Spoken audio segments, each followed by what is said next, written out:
An internationally renowned pastor in Windsor has died. Bishop Clarence Leslie Morton Jr. served the community for more than 55 years, both here and in the United States. The CBC's Tamina Aziz spoke to some of those closest to him about the legacy that he leaves behind.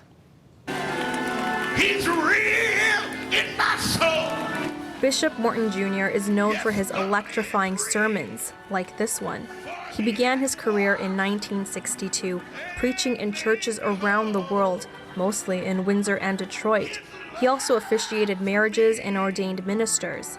Morton Jr. died on April 11th of unspecified health problems. He was 77 years old. Yvonne Morton is his wife. They've been married for 31 years. How would you describe your husband? What kind of person was he?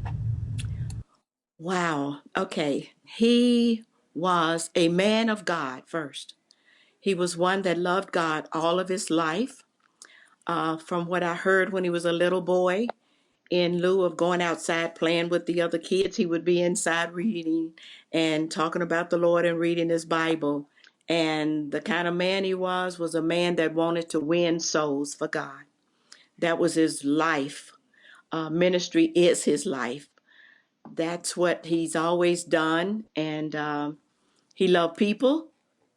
There were so many young men and young women that came up in ministry under him that are pastoring churches of their own now. Michael Brown had known Bishop Morton Jr. for 25 years. He says Morton Jr. was humble, full of knowledge, and loved to help young people. When asked what he's going to miss the most about the pastor, Brown says his voice.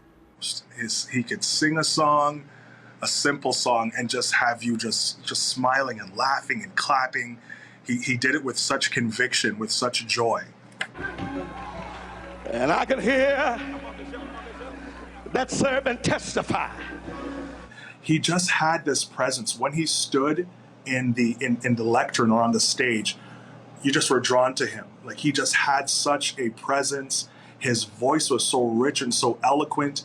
And when he spoke, it was just like music on the water. Just an amazing. You had to experience it. I've never heard anyone, and I'm not just saying that because he was my husband, that could preach the word of God like him.